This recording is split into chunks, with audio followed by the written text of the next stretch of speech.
All righty, welcome back, everybody. This is a special night tonight.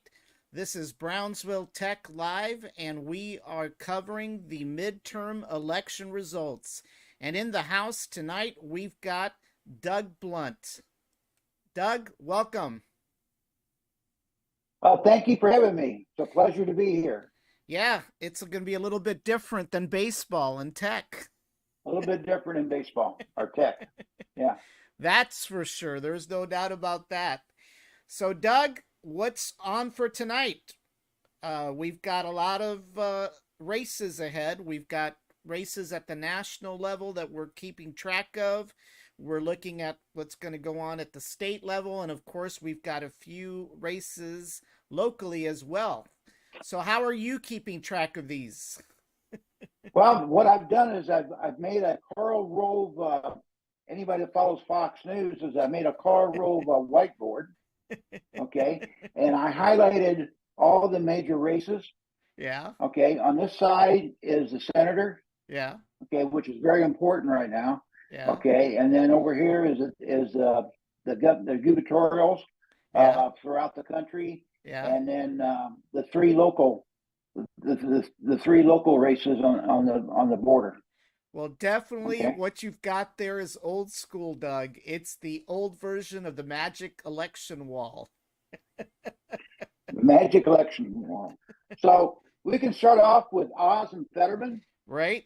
Yep. Let's Okay, go ahead. okay, Let's go ahead and talk about them. uh, okay. Oz and Fetterman. Uncle, okay, the Frankenstein monster and Dracula, as I call him, Oz is a Republican and Right? Fetterman is a Democrat, Lieutenant Governor of Pennsylvania. The Right? polls are closed, but Pennsylvania has a history of being late to the race. Yeah. So there's no results right now. The polls have been closed for about an hour. Well, the So Senate stay tuned for that. well, the Senate right now, there's a total of 38 Democrats and 34 Republicans, I believe, that are solid. Obviously, it takes 51 in total right now to actually gain a majority. Right now, the count is 50-50, with right? with the vice president being the deciding vote. Correct. Correct. That's what we have. Chucky Schumer being a leader, a majority leader in the Senate right now. Right. Yeah. So Yeah, basically, what we've got the here Senate is most important. there is Oz and Fetterman. As you mentioned, Oz is known as Dr. Oz. I think he was a TV celebrity at one Dr. time. Oz, big celebrity. Oprah brought him in. And Okay. Fetterman, I think you've referred to him as his Uncle Fester. And I thought you were just kidding, by the way. But I actually went on last night and did some search for Fetterman, and you're right. He does look like Uncle Fester.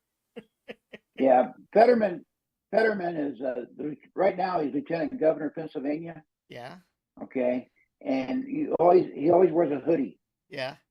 Well, that's the thing that I Okay, noticed. I didn't really believe you when you said Uncle Fester, and then when I saw that picture, I said, "Oh my God, he is Uncle and Fester." he's got a lump right behind his neck. He's got a big lump. Matter of Ah, fact, Tucker Carlson calls him Fetterneck. oh my Okay, gosh. but and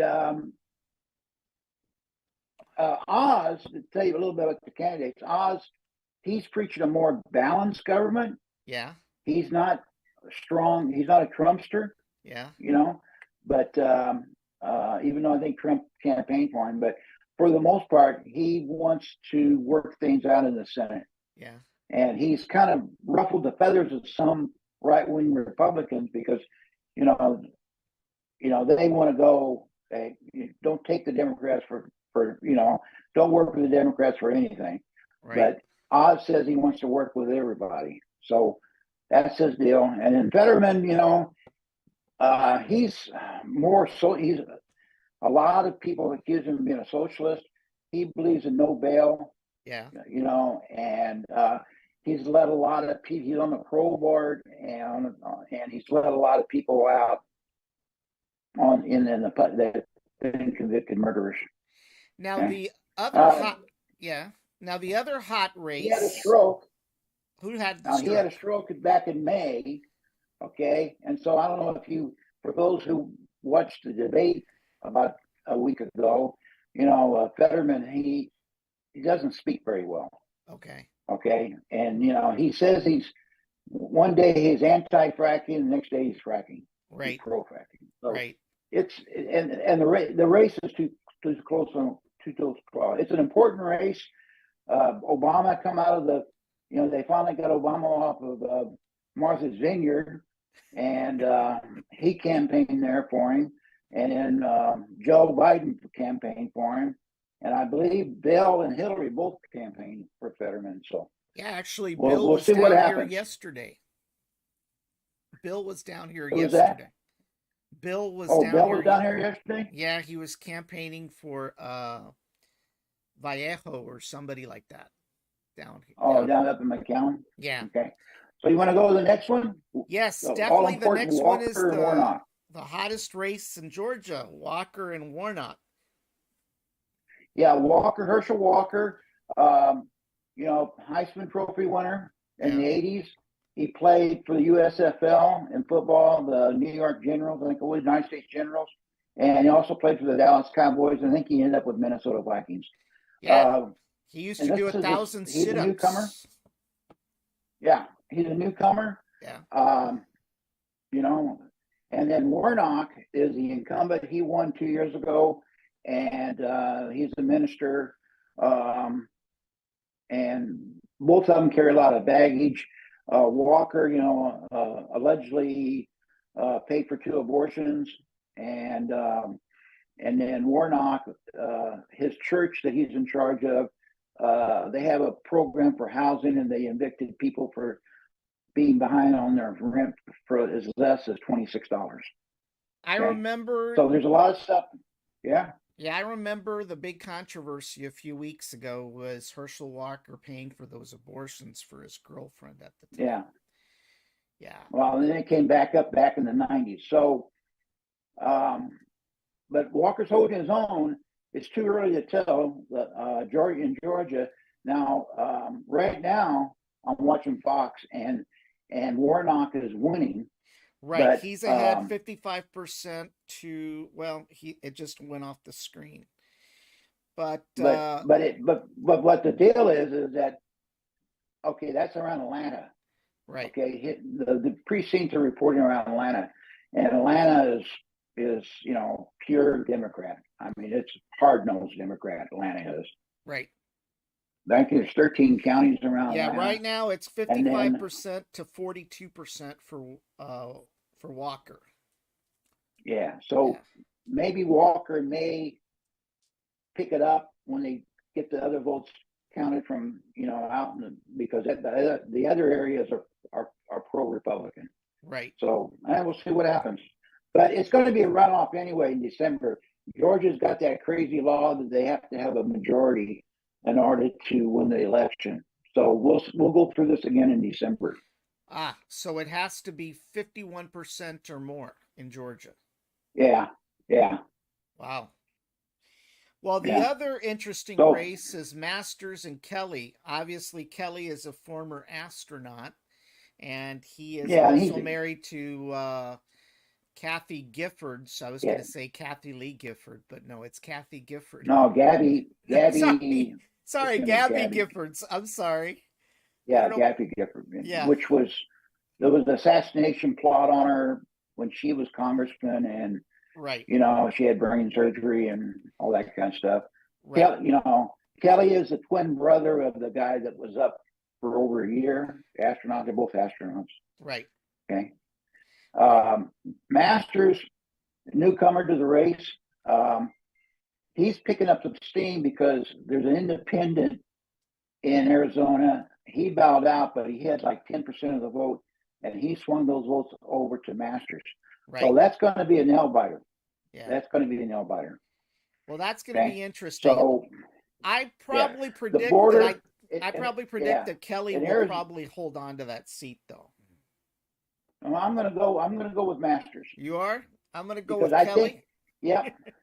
Okay, because I think that Carrie Lake is going to pull in. I think Carrie Lake is going to pull in Masters. Yeah. Yeah. Okay, and she's running for governor. Okay, and she seems to be very popular. The border is the big issue in Arizona. Yeah. Well, it's always Okay. been an issue in Arizona. You know how they Yeah, and fentanyl, the border and fentanyl. are. Okay, and the next one is Rubio and Demings. Yep, Val It looks Demings. like, yeah, Val Demings, a congressman now, Democrat, and Rubio an incumbent, and it looks like Rubio's going to win. Right, he's ahead 55% to 43% right now. Yeah, and they just announced DeSantis as the winner, so DeSantis is going to drag Rubio across the finish line. Yeah, because he's and polling about 60% right now, Doug. DeSantis is. Yeah. Yeah. You know? So he's very popular. DeSantis is very popular. I didn't even put him on the board because I knew he was going to win. DeSantis, he rose to fame during COVID. He didn't lock down Florida. He did very, very well during the hurricane, and showed good leadership. And military. He's an ex-military graduate of West Point. Marco Rubio has just been declared declared the winner in Florida, by the way. Oh, okay. Well, there you go. So do you have a marker? Okay. You have a red marker? Yeah. Yeah. Gotta keep track of them this way, Doug. But yep, Yeah. Marco Rubio has won Florida with 55% of the vote to I'll just put a check mark there. All right. Okay. All right. Now another race is I'm following is up in New Hampshire, and who cares about New Hampshire? But it seems to be in the last 2 weeks that seems to be getting a lot of notice. A retired brigadier general named Bolduc was running against an incumbent named Maggie Hassan, and she's been in there for like 100 years. Okay. Oh yeah. And she's up having in New some Hampshire. hard time. Yeah. Yeah. Yeah. So I think right now I think Hassan's winning, but they think that Sununu thinks that Bolduc will pick up down to the southern part of the state where all the population's at. Sununu's still alive? Chris, well, the old man is, but Chris Sununu, he's the governor of. He's a governor. He's very popular. He's running. I didn't put him on the board because I think he's already won. Wow. Yes. Well, also, South Carolina, Tim Scott, the Republican, has won with 59.98%. Yeah, that happened. That happened within like 5 minutes of the thing. Matter of fact, Gowdy was on Fox, and him and Gowdy are good friends, and they asked him. He said, "Why did it take Tim Scott so long to win?" It was like 2 minutes into the election. So watch out for Tim Scott. Might be a presidential candidate in 2024. You think on the Republican very popular side? Yeah, or a vice presidential candidate. You don't believe that Trump's a shoo-in then for president? No, I think the Republican Party has moved past Trump. Yeah. I think Trump. We need to get some young people in there. We need to get somebody under the age of 70 in there. Well, actually, both parties do. If you think about it, both parties do. Yeah. So, Tim Scott, he seems to be okay. Yeah. And so, who would ever think that, like Herschel Walker Warren, both blacks running in Georgia for Senate, or Tim Scott, being, he's the incumbent in South Carolina. Right. And so, yeah. So we, okay. And see what's the next one. So who do you think's gonna? So who do you think's gonna come out victorious? Is it gonna be Bolduc or Hassan? I think Bolduc is going to win because the other candidate, she just did Zoom meetings and stuff. Yeah. And Bolduc, he traveled around the state. He did like 800 town halls. Right. A ridiculous amount. Right. And so, and him being an ex-military, I think he's got a really good chance. Yeah. Yeah. Yeah, I think he's got a really good chance. Hassan's, she's part of that, Pelosi, Schumer crowd. The Democrats have been in there for 100 years, and Correct. so I think she's gonna win without any help from the turtle. Yeah. The turtle cut all the funds to Bolduc. So Yeah. yeah, McConnell.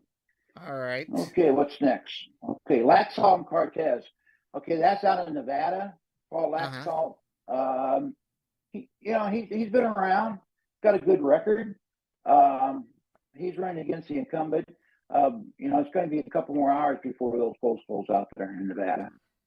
But it's interesting. Nevada is usually a pro-Democrat state because they've got all the casinos there, and all the people that work in the casinos are labor. Right. So they're in the southern part of Nevada is very pro-Democrat, but Laxalt's picking a lot of steam up in Las Vegas.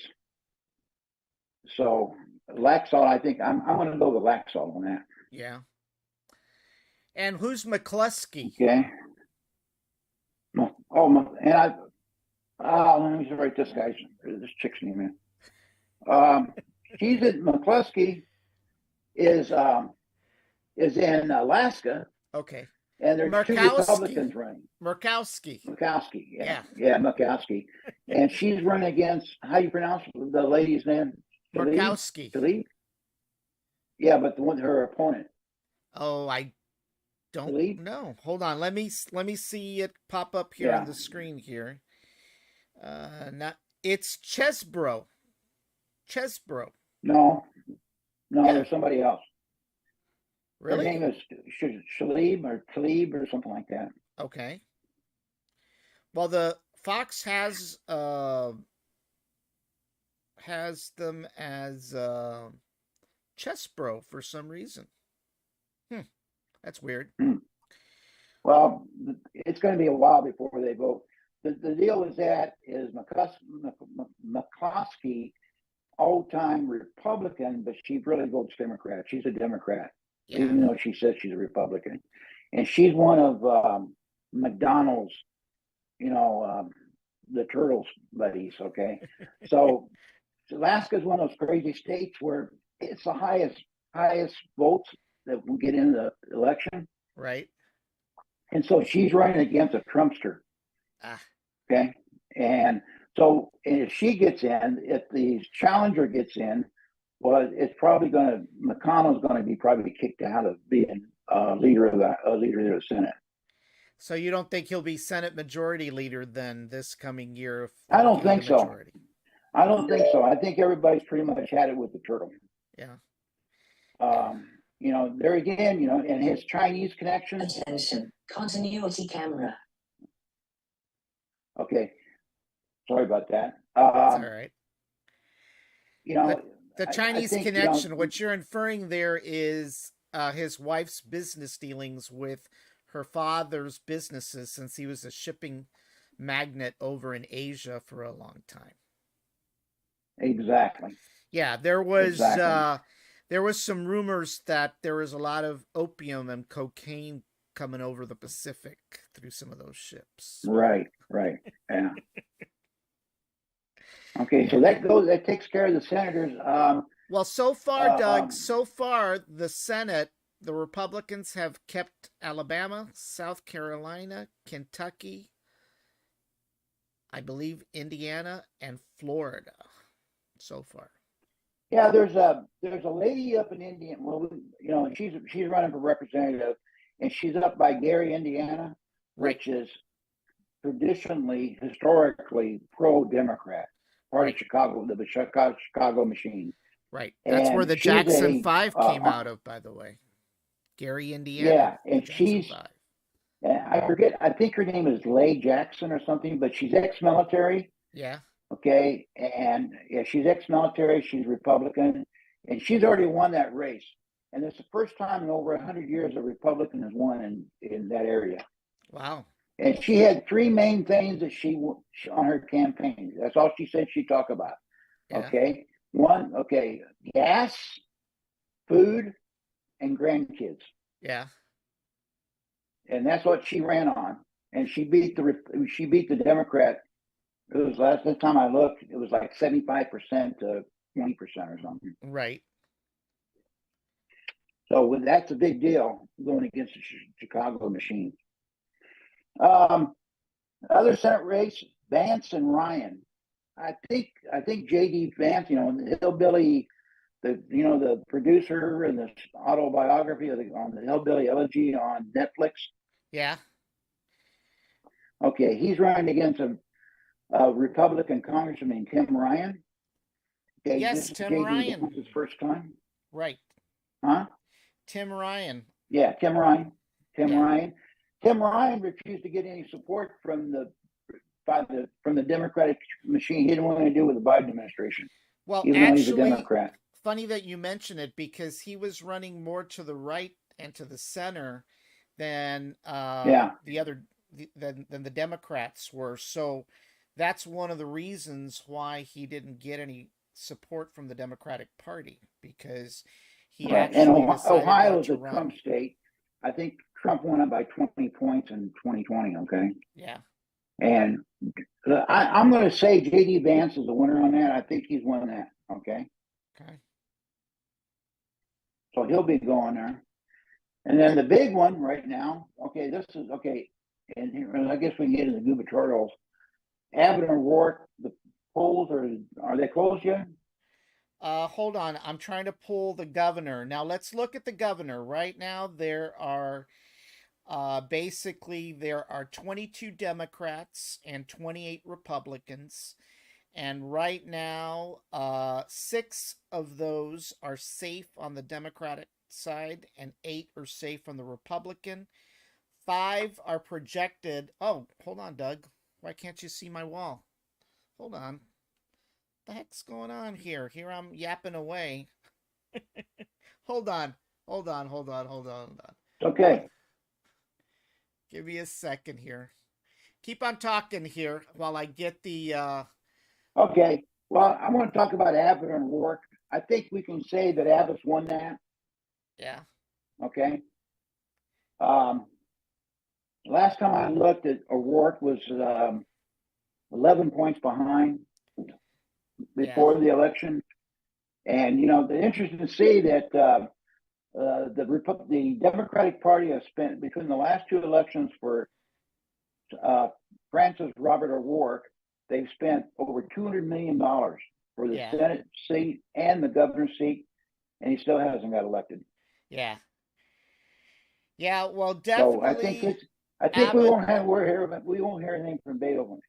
Okay. Give me 1 second. I disconnected myself from my primary network. So you think that Abbott's got it nailed already, huh? Yeah, I think Abbott's got it nailed. Texas being red, all the major Texas candidates, Dan Patrick, he's going to win. Kenny Paxton, he's going to win. Yeah.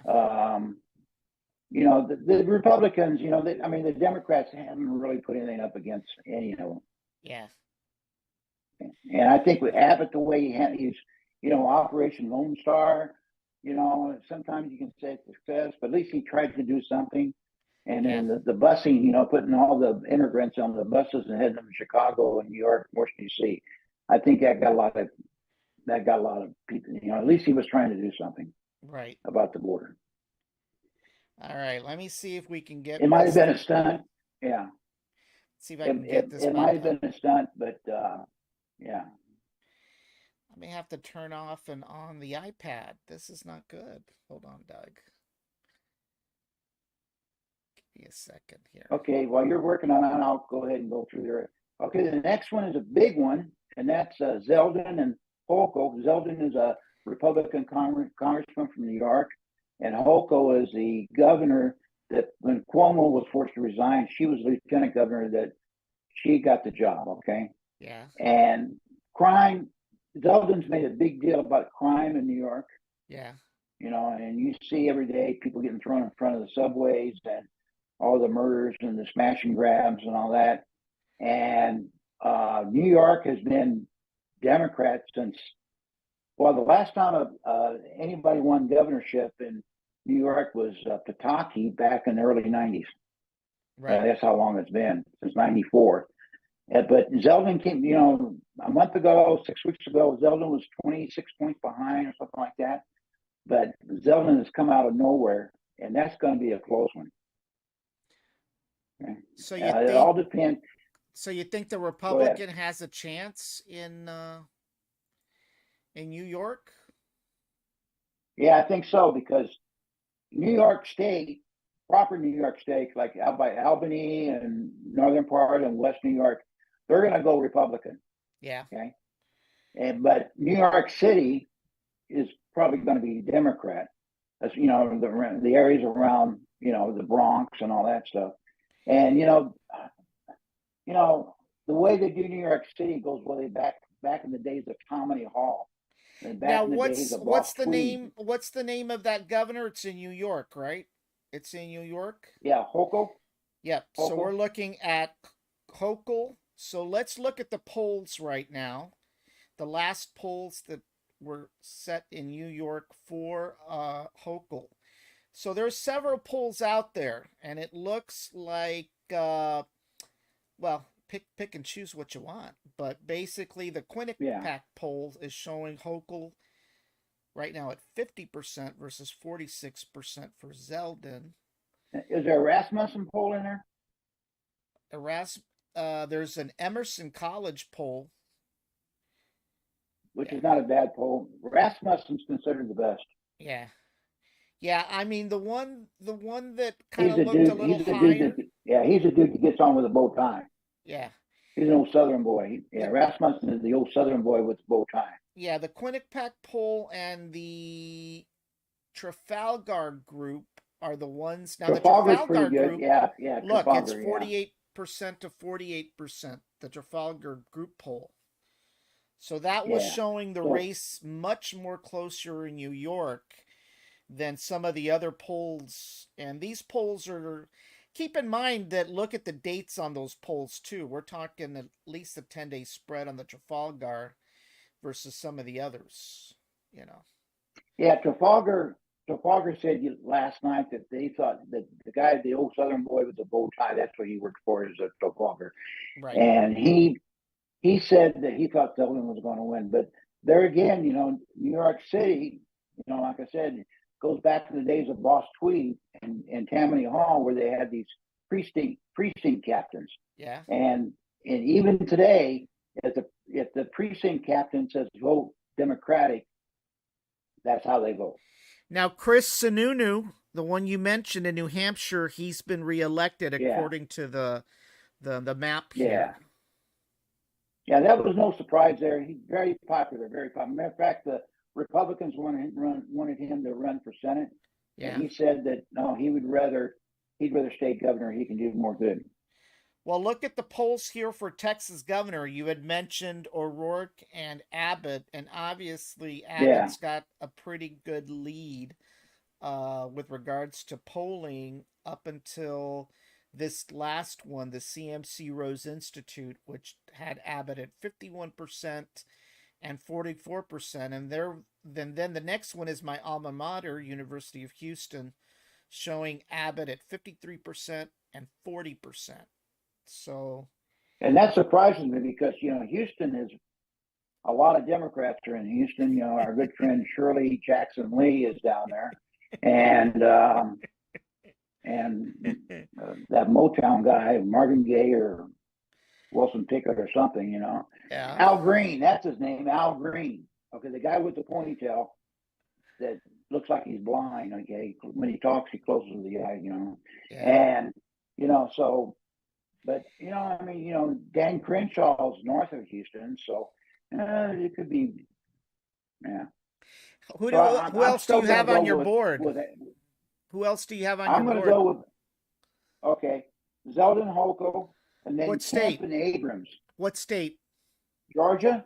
Okay, hold on. Let me get to Georgia here. Okay. Are you talking Kemp? Kemp and Abrams. Stacey Abrams. So let's look at the polls there. Yeah, Yeah, so you're right. It's Abrams, and Kent's got a pretty solid lead there in some of these polls, anywhere from 50% all the way to 55%. So it looks like he's going to yeah. solidly defeat Abrams Herman. is going to be strong around Atlanta, Fulton Yeah, County, yeah, okay, and all that area there. Where Kemp is strong outside of Atlanta, yeah, okay. So I think and Abrams has said some things in the last week or two, like about her position on abortions and stuff. right. And so I think but there again, that's got to be a majority though.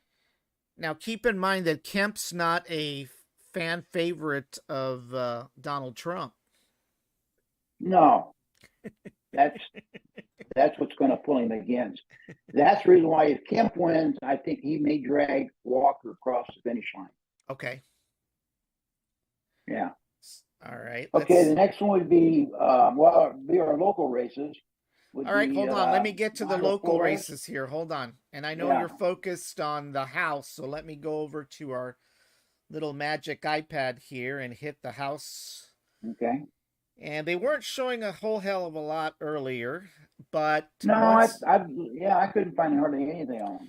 but once again, the current situation in the House, it's 222 Democrats to 213 Republicans. Republicans need what? About what's the math there? They need how much to gain the majority? I can't tell. Oh, but they used to see a simple majority. I think the numbers I'm seeing, they predict about 100. It's going to be about 140. It's going to the Republicans Okay. going to win it by The about 40 forecast says that they're expecting 109 Democrats to 227 Republicans. So that would be a spread of, hold on, it's too high math for me to calculate here. I'm pre what is it?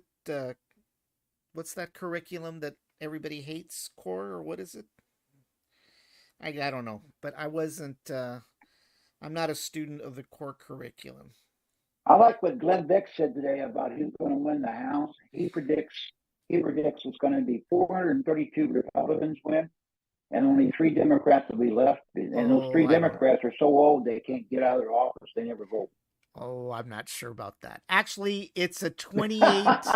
It's a 28 seat difference between Democrats and Republicans. So that's what it looks like. Let me see if I can zoom into this state thing. U.S. House, Alabama. Here we go. Let's see. Let's see how detailed we can get. They're loading results here. Oh, here we go. Look at that, Doug. So let's look at the House. Let's see what we get. All right. So, oh, you wanted to do Texas, right? Not Alabama. What's wrong with me, Doug? Yeah, let's do Texas. Yeah, let's do Texas. Why do we care about Alabama? It's too early to tell. Yeah, let's see if we can pull up Texas. Alabama's going to go Republican anyway. Well, it should, right? All right, so here we go. Let's see here. Let's see here. Come on. I don't get any polls yet for Texas. A little too early. Yeah, there's 28 total districts in Texas that are lean Democrat. 34. Oh, man, hold on. What the heck? Let's get in there.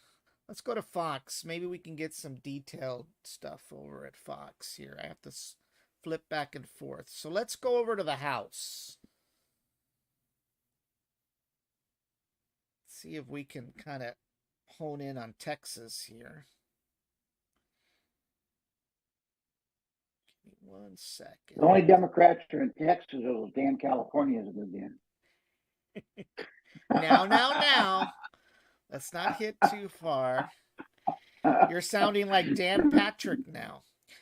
All right. Well, there are no results yet, but one of the hottest districts is District 34, which that's us. Yep, which is us. You've got the Democrat, Vicente Gonzalez, and Maida Flores, and some independent by the name of Chris Royal. I have no idea who he is. But there's I 0 have no precincts reporting right now. But if we go to Texas House District 28, right now you've got Henry Cuellar, despite having the FBI raid, comfortably leading 57% to 22% to the Republican Cassie Garcia. Well, it helps when your brother's a sheriff of the county. Oh, he is? Yeah. Oh. Well, definitely. Cuellar, Cuellar, he's been, he's against, he wants a secure border, so he says. But he's voted for Pelosi. He's voted Biden and Pelosi 95% of the time. Right. So there you go. But he was primaried by Nancy. Yeah. Okay. And they did do the FBI raid on his home. So, yeah. I would like to see Cassie up there win. I think it'd be kind of nice to have, the whole border, nothing but Republicans. Right. But if she loses, I can tolerate Cuellar because he's tough on the border. Right. So he says. Well, yeah. At least in Florida House District 27, Salazar wins there. So let's see, what else do we have here? You see Dan Crenshaw in there somewhere? What state? Texas. Well, you got Texas up. He's the veteran with the one eye, the band, with the one eye bandit, Yeah. I don't see him. The ex-Navy SEAL. Yeah, let me get rid of this one here. He's like north of Houston, I think he is. Yeah, let me try to zoom in on Texas once again, see if I'll get any results. Who is this? Tell me about this Gonzalez that's running against Flores. Well, wasn't he a representative by McAllen or something? And he lost his district because of redistricting? Correct. That is true. He lost his district due to redistricting. He was in the old District 15, I believe. And as a result of that redistricting, his district became much more Republican. And as a result of that, with the retirement of Vela here in District 34, he decided to run as a Democrat. And of course, with Vela retiring before his term, that opened an opportunity for Mayra Flores to run in the special election. And what she's doing is she's actually serving Vela's term up until, obviously, January. Attention, continuity camera. When they get, sworn in again. So right now, by the looks of it, I've got now some Texas House District numbers. And for whatever reason, Texas House District 1 and 2, Dan Crenshaw has already been identified as the winner, even though I don't have any precinct numbers. I'm not sure how that works. Maybe it's exit polling or something, but Crenshaw apparently has been identified as the winner already, as well as Nathaniel Moran. That's good news. Right. Yeah, then we've got Pat Fallon, who appears to be declared the winner there. He gained 50% of the vote. That's only with about 24 precincts reporting so far. Texas House District 5, Lance Gooden, a Republican, apparently has been identified as the winner there. In District 6, it's Jake Elzy. And I apologize for anybody in those House districts that I may be misinterpreting the last name. District 7 is still up in the air, but District 8, the Republican Morgan Luttrell has been identified as the winner. Texas House District 9, Al Green, the Democrat, has been projected as Al Green, there he is. That's our old buddy Al Green. Is that who you were talking about? Yep, that's Al Green. He's a black guy with a ponytail. He's about 80 years old. Well, he's been declared the winner, that's for sure. Yeah, District predominantly 10, black area, Houston. District 10, The Republican Michael McCall has been already identified as the projected winner of that district, despite no precincts reporting. Like I said, ex veteran, ex Navy SEAL. okay, Good man. good guy. Good guy. In District 11, there were no Democrats, independents, so the Republican was reelected by himself. Let's see, who else? District 13, Ronnie Jackson, a Republican, has already been projected as the winner. He's a Trumpster, man. He was Surgeon General under Trump. Oh, he was? Yeah, Ronnie Jackson, yeah. Yeah, he was a Surgeon General under Trump. He was Trump's doctor, not Surgeon General, but he was Trump's doctor. Oh, and was that the COVID doctor? Was that the COVID doctor? No. Oh, no, that was a black guy. That was a young black guy. Oh, okay. So how many Surgeon Generals did Trump have? He had a couple, but Ronnie Jackson was his own personal physician. Ah, okay. Was Trump okay? And he's always talking about, that Biden is, he's got dementia and all that stuff. He needs to take some tests, cognitive tests. Well, maybe he should go over to Trump's other physician. Remember the one that wrote him the note? Yeah. he looked like RuPaul, not RuPaul, but remember there was an old guy that used to do crazy stuff, Al, the guy that ran Screw magazine. Yeah. I forget the guy's name. Looked like him. Yeah. District 14, Randy Weber has been projected as the winner there, despite no precincts reporting. And I'm not sure how they come up with this, but somehow they already know, Yeah. District 15, the district that we were talking about, right now, Monica de la Cruz, the Republican, is leading, I believe, with 71.48% of the vote to Michelle Vallejo. Yeah, she's a lock-in. Yeah. Yeah, because obviously there's a lot of Republicans. Now, keep in mind that those Republican districts probably have already reported, so we don't know if the Democratic districts down here are completely there yet. So that number may kind of tighten a little bit as the night goes on. So, but she represents the McAllen area, and McAllen's got a Republican mayor.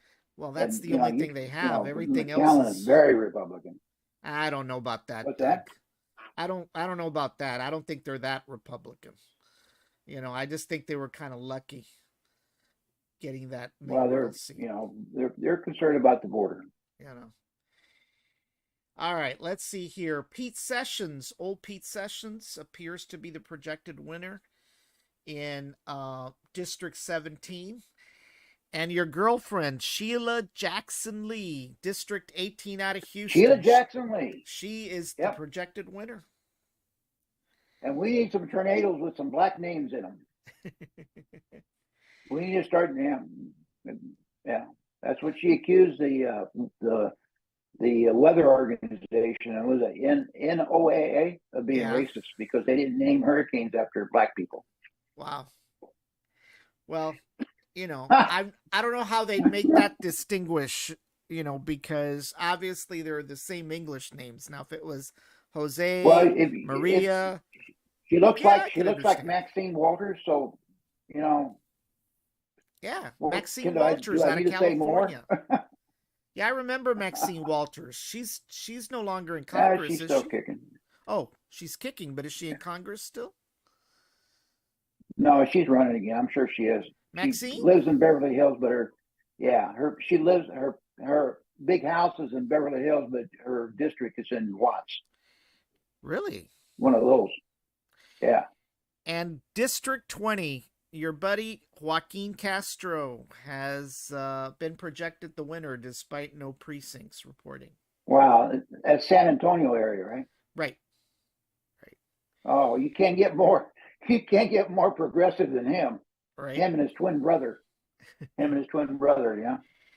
Roger Williams, District 25 Republican, has been projected the winner. I don't know where District 25 is, but I thought Roger Williams was like in Kansas or something. Maybe it's a different Roger Kansas? Williams No, no, no, song. no, no. This is Texas. Texas House It's District Texas. 25. Okay. Yeah.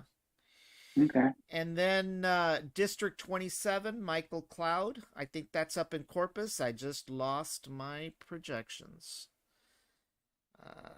Why? I'm telling you, the internet's been misbehaving all day long. Let's see if we can get our. It's one of those right wing. It's one of those right wing conspiracies. Yeah, could be a The left wing the too. oath keepers must be involved. Hold on. Insurrectionists. One of them. Yeah, apparently Microsoft It, released an update and tried to screw me over about 30 minutes yeah. before the show was. Uh, thank you. Thank you, Microsoft. It's not Bill Yeah, anymore. it looks like to me, you know, Nancy's going to be able to take care of Paul, or give some tender loving care to Paul in the near future. House District 29, Sylvia Garcia, the Democrat, has been projected the winner, as well as House District 30, Jasmine Crockett has been predicted the winner. John Carter, District 31, he's been projected the winner. That's a Republican. Good. House District 33, the Democrat, Mark Veazey, has been projected the winner. There's still no projections for House District 34, which is our district. So we're still waiting on that. So let's talk about that for a second. You know, I never did really follow the district down here because, you know, for literally decades, you know, this area has always been Democrat, and Vela has been there forever.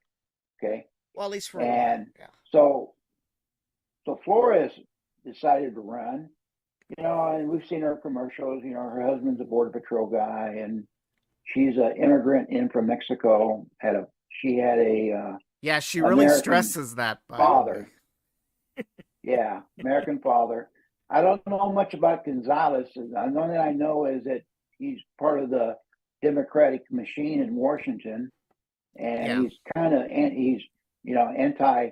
You know, he wants to let everybody in. He's another one of those Biden people. You know, and I think Flores is one. You know, I mean, the Republicans. I mean, they, you know, Tulsi Gabbard came down here, did a rally. I think she spent like a week with her. Kevin McCarthy, which is going to probably be the next Speaker of the House, and Newt Gingrich. They came down this weekend in McAllen, and they did a triple threat convention rally.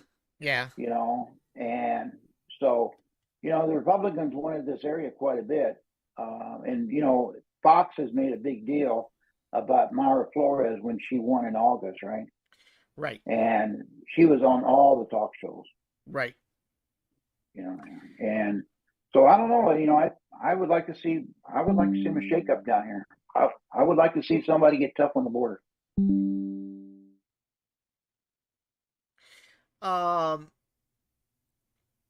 District 35, actually District 35, the Democrat Greg Casar has been projected the winner, as well as the Republican Brian Babin in District 36. District 37, no surprise there. The Democrat Lloyd Doggett has been projected the winner. And of course, yeah, so there's District 38 is still up in the air. District 34, which is our district, is still up in the air. 32's up in the air. 28 is up in the air. 26 is up in the air. 24 is up in the air, as well as 23 is up in the air. 22 and 21 is still up in the air. 19 has been called. Let's see here. 12 is up in the air. So we've just got a few districts left here that have not been called. 7's up in the air. How about the state races? How about we talked about Abbott? How about Dan Patrick and let's see. Kenny Paxton? Let's see if I can hit that. Let's go by state.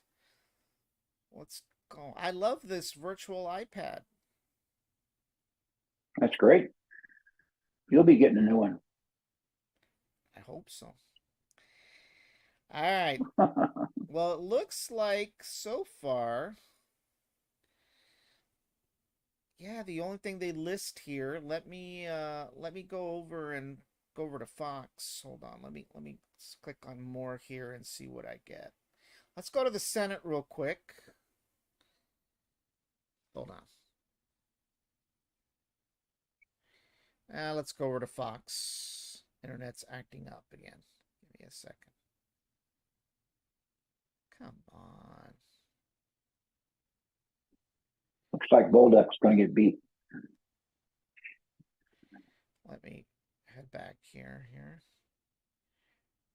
You know, while you're looking for that, let me fill in some. There's been some interesting things in the races this year, especially the Republican Party.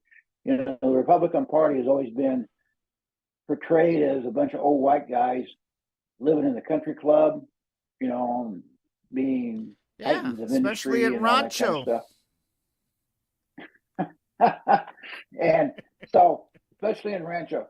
And, you know, Trump was the one that, you know, like him or hate him, okay, Trump was the one that kind of transformed the Republican Party, you know, and he moved it over to more middle class, lower middle class people. And there's a lot of diversity in the Republican Party now. There's a Vietnamese guy running for Congress out there. I think his name is Cal. He's running in Virginia or Maryland, and he's a Vietnamese. He was born in Vietnam, and he literally was airlifted off the embassy back in 1975. And it looked like he's going to win.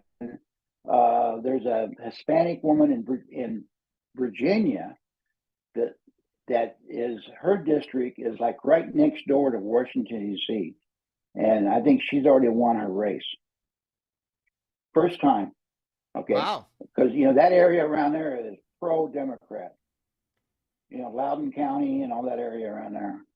And so there's a lot of first-time Republicans running this time. Very, very diverse. I think I heard somewhere there's like 38 Black and Hispanic people running for representative in the Republican Party, and just as many as veterans. A lot of veterans are running in the Republican Party. And meanwhile, the Democrats were running the same old crowd: Nancy Pelosi, Chuck Schumer, Maxine Walters, Shirley Jackson Lee, Al Green. Those guys have been in there forever. And so they've all gotten old. Jim Clyburn is another one. Yeah, you know, the he's up there kingmaker, in the one that age. made Biden king. Yeah, the one that made Biden king. You know, he's, you know, I think he marched with Dr. King way back in the 60s. And so, you know, they're getting old. And Right. the Democrat, you know, it's going to be, it's going to be a big change. Well, I've gone over to Fox and they've got a much more broken down, detailed. Obviously, we've got Abbott at 52.36% versus O'Rourke at 46.57%, and that's with 30% of the precincts reporting. It looks like Republicans, according to Fox, have solidly won Texas District 3 and 26, while Democrats have won Texas 30, 33, and 37. Of course, at the other site, it reported a higher number for Republicans, so I'm not sure why Fox is sitting on the fence on declaring some of those. But they've got a breakdown here. Nathaniel Moran right now is leading 76%. Yeah, Fox is, the pollsters at Fox are very, very conservative. Yeah. You know, they got in trouble in 2020 when they said that Arizona won over to Biden. Yeah. And it was only like 3% of the vote. So believe it or not, Fox has been very conservative since then on their voting. Yeah, I don't see any drop down for any of the Texas state offices. Obviously, you mentioned Dan Patrick, which is running against Rochelle Garza, I think. Yeah, which is, which, a lot of people believe is just a downright communist. Okay. Well, I know, but then you've Um, got the communist versus the crook. Dan Patrick, isn't he the yeah. one that's facing some criminal probe as well? So it's kind of like, let's see Yeah, here. I thought Ken Paxton, the Attorney General, Oh, Ken was it Paxton, Ken I think he's Paxton done. or was it Dan Patrick? No, it was Ken No, it's Dan Paxton. Patrick. Oh, it was Dan No, Patrick. no, it's Dan Patrick. Okay. Yeah. I thought he was the one that had gotten in trouble. No, Patrick's been somewhat controversial. He said some things. Yeah. Paxton's so busy defending Texas in court. He's every time you turn around, he's filing a lawsuit against Biden. All right. So right now, So Abbott keeps him pretty busy. right now, the way the count looks at the Senate, Doug, it's 39 Democrats and 35 Republicans so far. So far, yeah, so far that's what it looks like. No projections yet in Alaska. No projections yet in Arizona. No projections in Colorado. Yeah, Colorado's an interesting race. There's a first-time Republican businessman named O'Day. Yep, I see him right here. Anti-Trump, even though he's Republican, and he's given the Democrat a run for his money in Colorado. Yeah, he may win. Okay, and then out in Washington and Oregon, which has always been Democrat. Okay, there's a Patty Murray. Patty Murray's the Democrat right here. Yeah, she's right here. Is she in Washington or Oregon? She's in Washington. She's running against Tiffany Smiley. Tiffany Smiley's given her, Tiffany Smiley, first-time politician, and she's running against Patty Murray. And I believe Smiley is giving her a run for her money. Yeah, which is really strange for Washington and Oregon too. Oh my gosh, Doug! Senate in Oregon. Look at Pennsylvania. Fetterman is leading 74% to 23%. It's 8 o'clock. That must be South Philadelphia reporting. Must be because that's only with 8% of the precincts reporting so far. Yeah, that's probably South Philadelphia. Philadelphia. The old story back in 20, right?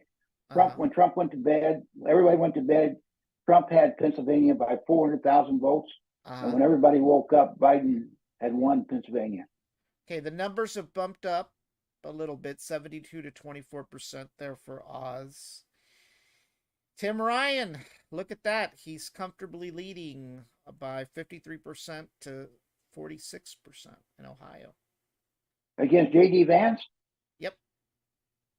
You sure that's right? Yeah. Well, that's Fox. Keep in mind, it's 33% of the vote of the precincts reporting in Ohio. Okay. Ryan is strong around Columbus. Now, you know that J.D. Vance is strong around Dayton. Now, you know who 7 of 9 is on Star Trek, right? Right. Well, he was married to her. Yep. There's a big divorce. Yeah, that was a big divorce. Yeah. Yeah, there was all kinds of stuff thrown. Is that who that was? I didn't know that. I didn't know J.D. Vance was married to her. No. Tim Ryan was married to her. Not J.D. Tim Vance. Ryan was married to her. Tim Ryan was married to her, and they went through a nasty divorce, spilled all kinds of dirt on each other. Oh my God! Look at your gal, Maggie Hassan. Who's that? Maggie Hassan out of New Hampshire. 59% to 38%.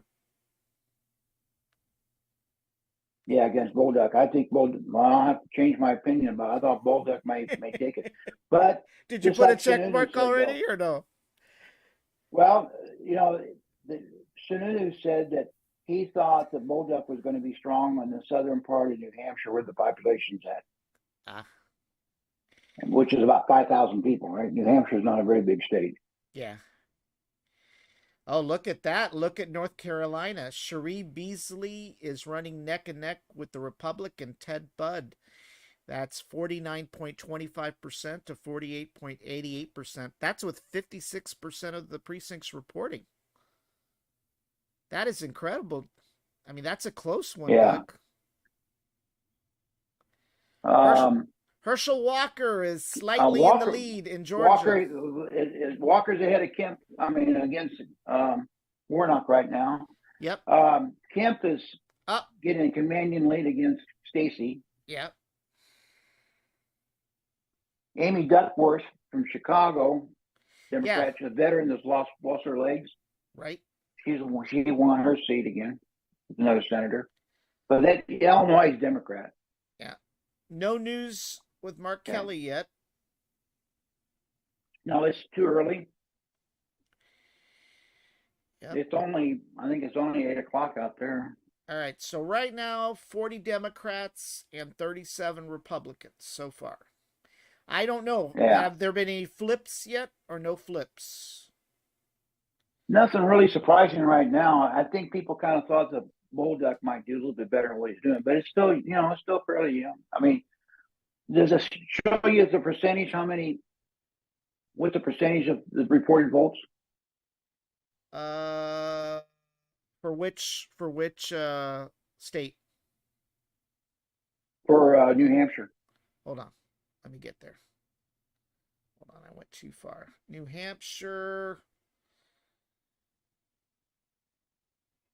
Right now, it's 15% of the precincts reported, 59% for Maggie Hassan, and Bolduc is at 38.09%. And then they've got some. So Bolduc only 15%. So Bolduc's still got a chance. Yeah, then you've got this Jeremy Kaufman. I don't know who he is, but he's taking about 2% of the vote there. Hey, let's bring up. Can you bring up Michigan? I want to see that poll should be closed by now. I want to see how. Are we talking Tudor Michigan Dixon's for the doing state? against, for the Senate? Yeah, Michigan State. Yeah, for the governor race, Whitmer against Tudor Dixon. Let's see here. Let's go over to the governor section. And Tudor Dixon came from nowhere. First time challenger. Once again, woman challenger. Right now, running Whitmer is leading 54% to 44% against Dixon, and that's with 7% of the vote counted. So I wonder if they counted Detroit. They have to, in the Detroit area, they have to count 3 times there, right? Yeah. That's where Jimmy Hoffa voted 3 times in the last election. Yeah. Arkansas, Sarah Huckabee Sanders, remember her? She was the press. Oh, that was an easy secretary. one. Yeah, she seems to be leading 52% to 61% so far. Yeah, she's an easy one. In Ohio, it looks kind of hard to beat the Huckabee. It looks like Mike DeWin is headed towards victory at 57% to 42%. No surprise there. I think DeWin was a shoo-in. In Tennessee, Lee is leading 73% to 24%. I think that race has already been called. In Alabama, Ivy has pretty much been projected the winner there at 66% versus 30% for Flowers. South Carolina, that's McMaster, which is the Republican, is leading 55% to 42%. I think that one's been declared already. Looks like it. Yes, it's been declared. Fetterman's beating the hell out of Oz in Pennsylvania. Let's go to Pennsylvania. Where the heck is it? Oh, it's right there. Yeah, it was. Fetterman. Well, Oh, you're looking at the other screen, yeah. But on the governor's side in Pennsylvania, it looks like Shapiro is headed towards victory, leading 73% to Mastriano, which is the Republican. Yeah, no surprise there. Georgia, wow, it's still kind of tight, 51% to 48%. So, Abrams may still have a little bit of juice left in her. That's with All about depends on 50%. Fulton County. It all, yeah, Fulton County. Yeah. Yep. New York, Hochul is leading comfortably against Zeldin, 74% to 25% for Zeldin. And down in Massachusetts, no surprise there, that's Democratic country. Democratic country 66% there. for Healy versus the Republican deal, which is running at 33%. Over in Okay. Maine, Hey, they just Gonzalez and Flores, Tony. I mean, Danny. okay, what is it? Okay. It's they just passed it up. I think it was like Gonzalez is winning so far. Yeah. In Maine, the Texas Democrat, is just started reporting. yep. In Maine, Mills is leading comfortably. Well, not too comfortably. That looks a little tight there with 4% of the vote, 50 to LePage, which is the Republican. Let's see. Kansas, your neighbor. Uh, the Democratic governor, Kelly, surprising, is leading comfortably 60% to 36%. New Mexico, the Democrat, uh, Lujan Grissom against the Republican Ronchetti. Well, I don't know if it's a he or a she, but they're running at 79% versus 19%. So I think that one's pretty much a shoe in there. Oklahoma, Yeah. Hoffmeister is in a tight race with the Republican Stitt, 49% to 48%. They go Democratic. And that's with about 20% of the votes coming in. Missouri, no, Missouri doesn't have any votes. Missouri. Well, Missouri. yeah, Missouri doesn't have any votes. I don't think so. Mostly Republican in Missouri. Yeah. Except around St. Louis. In Iowa, there are no numbers coming in for Iowa just yet. Minnesota, the Republican is leading the Democrat. Jensen versus Waltz, 61% to 34%. That's unusual. In Wisconsin, the Republican right now is leading the Democrat. Jensen versus Johnson? Waltz. Yep, 61%. Oh, that's governor. It must be. Yeah, this is governor. 61% to 34%. Let's see. Nebraska, the Democrat is leading 56% to 40% for the Republican, and that's with 20% of the vote coming in. Do we say anything about Michigan? Whitmer? Yeah, that's already a done deal. I don't know what these. You think so? Well, which one did I say? What did Whitmer was a done deal. Yeah. You said Whitmer. No, you're right. Last Sorry. you reported that Whitmer was winning. Yeah, I misspoke. It's still kind of early. I'm already getting Maryland.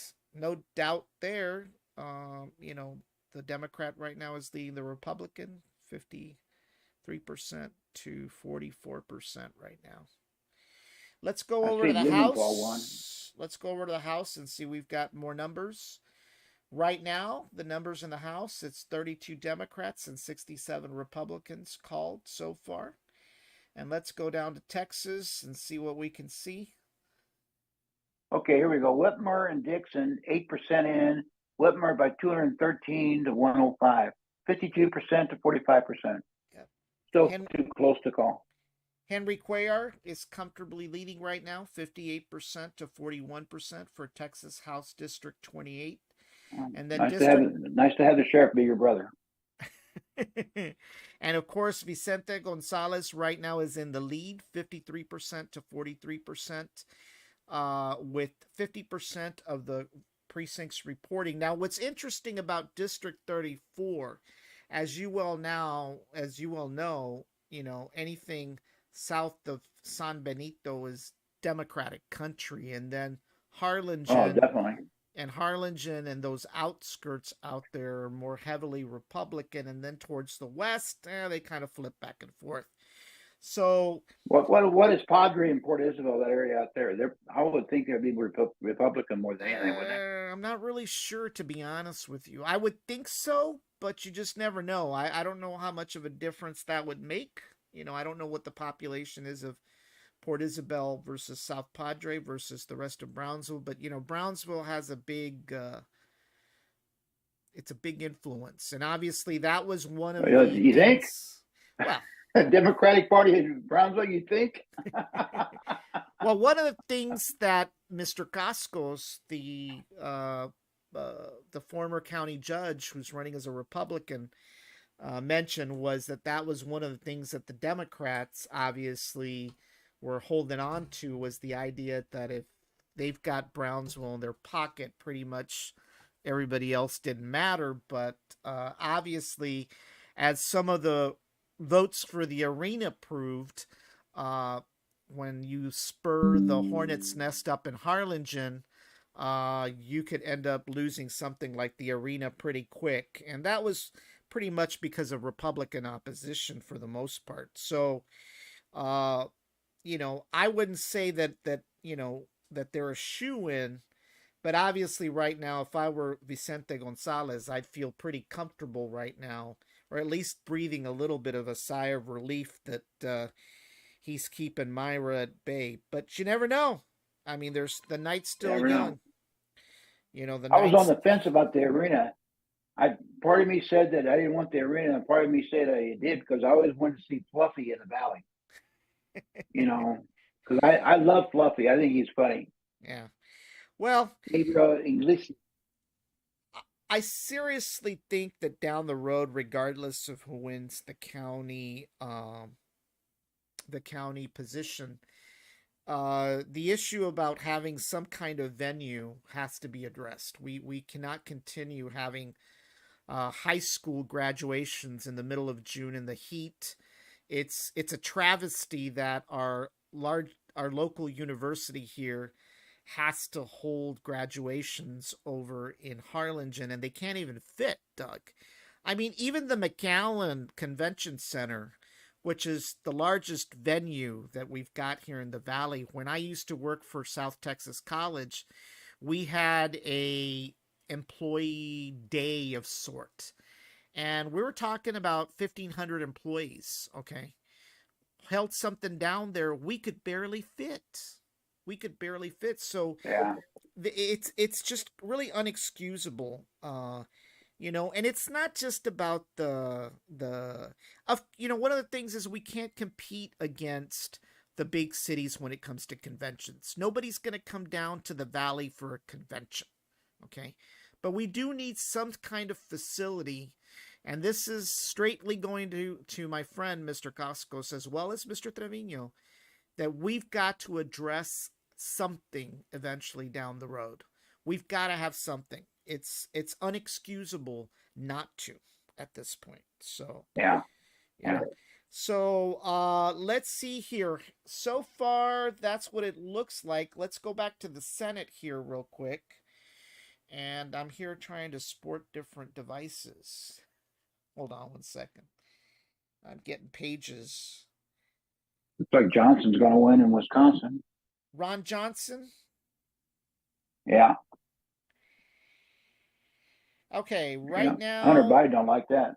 Right now, 41% versus 39. I'm sorry, 41 Democrats to 39 Republicans, according to Fox.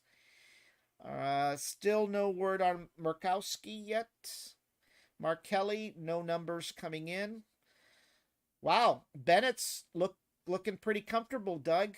60% to the Republican O'Day, which is 37%. That's with 30% of the precincts reporting.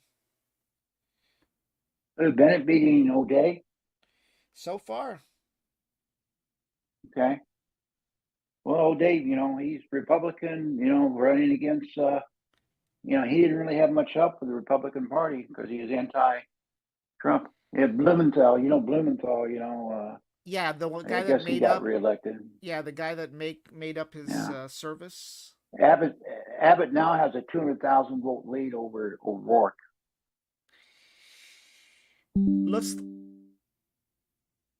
51% to 47%. Francis, Robert Francis O'Rourke's only got 47%. With see, does it say? Just called Abbott won. They just called it Abbott. Abbott won. For Abbott? Yeah, Fox just called it. In Georgia, Ralph Warnock appears to be leading 51% to 46%. That's with 50% of the precincts reporting. So I don't know where those numbers are coming from. Fulton County.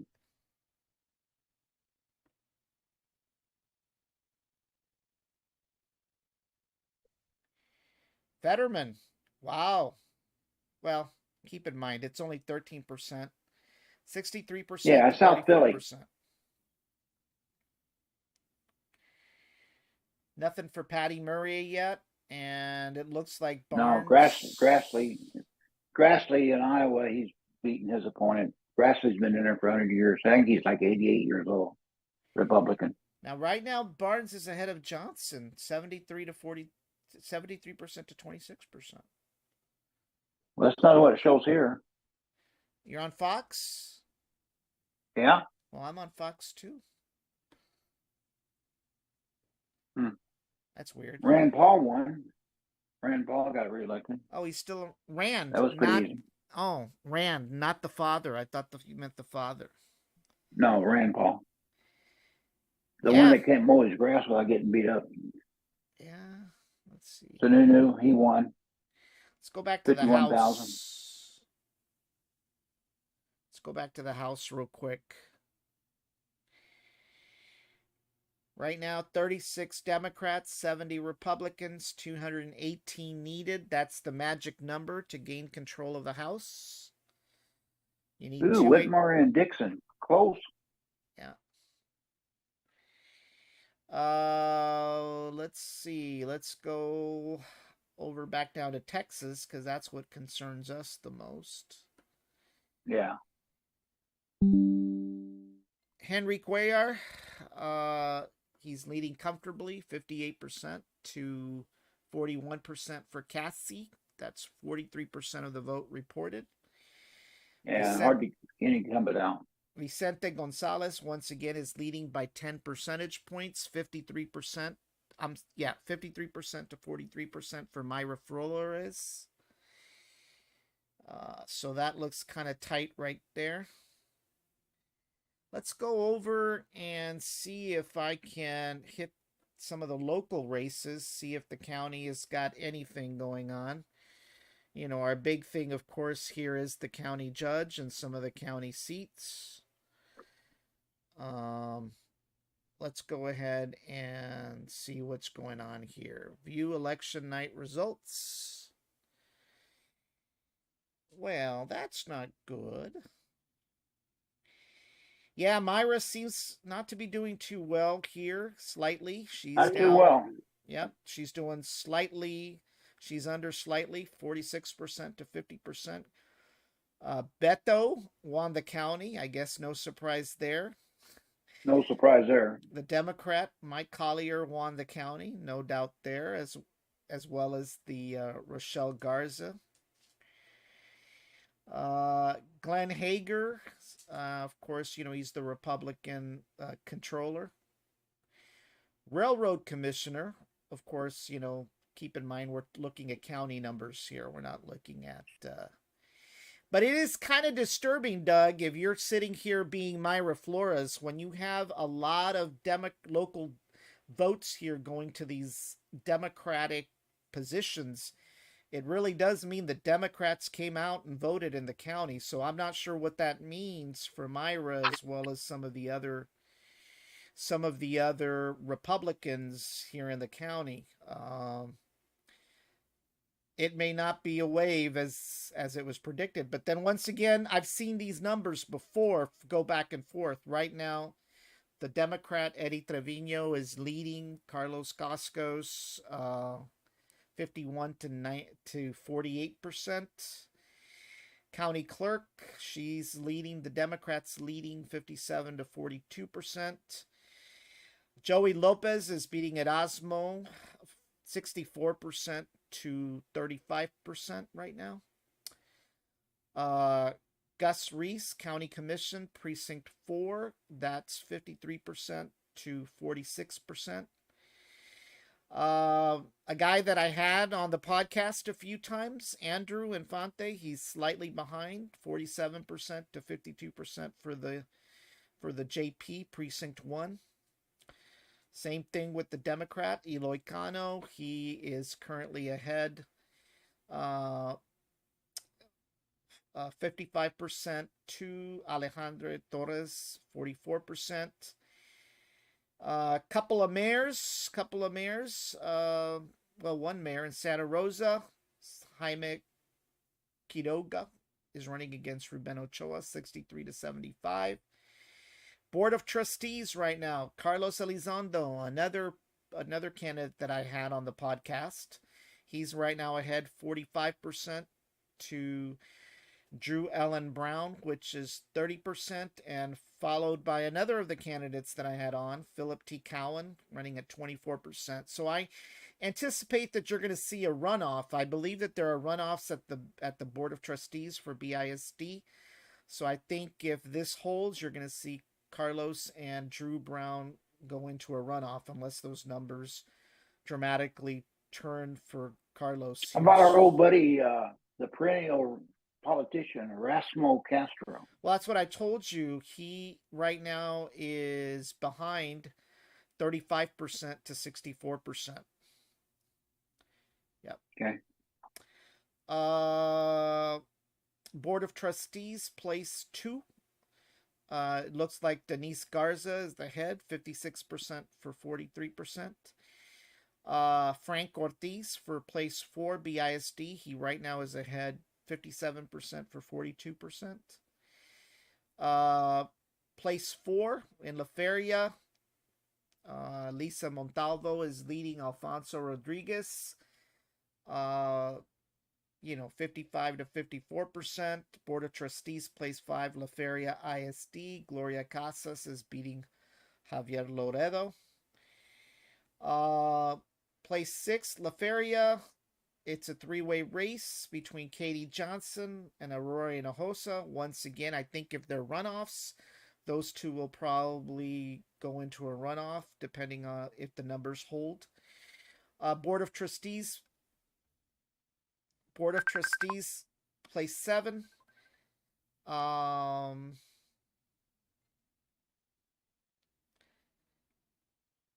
It's basically he's unopposed. Johnny Briones, also Los Fresnos. Martin Castillo is running Board of Trustees. And then Board of Trustees, place 3. I don't know who this district is, but obviously it's for an unexpired term. Santa Maria, 100% for the place 1. Andy De La Rosa.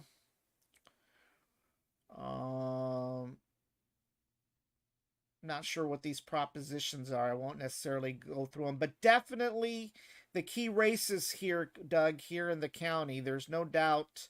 Let me do a refresh on this, because obviously this is important for us down here. Has a lot of ramifications for the future, especially when it concerns SpaceX. And Elon's my boy, so I got to look out for him. Give me 1 second. County judge, once again. And keep in mind, these numbers say 0 out of 101 precincts reported. So I don't know if we're looking at the early vote count. I don't know if the early vote count is what it gets counted first and then the election day. But looking at the early vote count right now, there was a total of 51,816 total voters that voted early.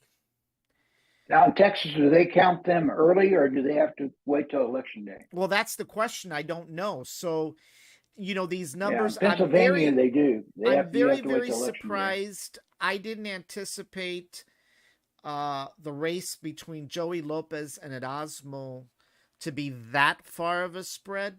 I mean, as you know, Erasmo's got quite a following, so I'm kind of a little surprised there. I would expect that number to be much closer. Maybe it will tighten here as we go through the numbers, but these appear to be they have to be votes today because, like I said, I'm looking at the county spreadsheet here right now, and we're looking at 51,816 voters in total. So I guess they count the numbers afterwards, the early vote numbers. I mean, keep in mind that they already have those numbers. There's no doubt that those numbers are already somewhere. Why they don't post them, I don't know. Yeah, I think Texas, they vote them early because Glenn Beck was talking about that today, that why don't all states do that? And, except Pennsylvania, and they vote on the election day. Yeah. So, yeah. So we'll see what happens.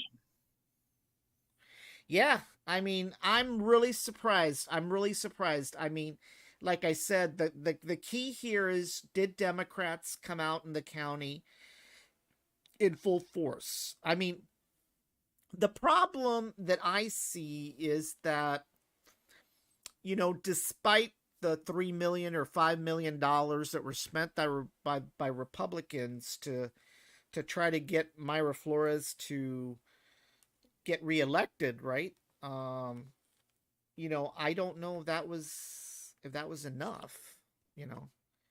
One thing I noticed, Doug, is that her advertising went down in frequency compared to a few weeks ago, where we were constantly being bombarded by, Mayra Flores ads versus Vicente. And I noticed an uptick in Gonzalez advertising recently, not just from him. Yeah, I have too. Yeah, I don't watch hardly any local channels, but during the World Series, I noticed that. Well, it's funny.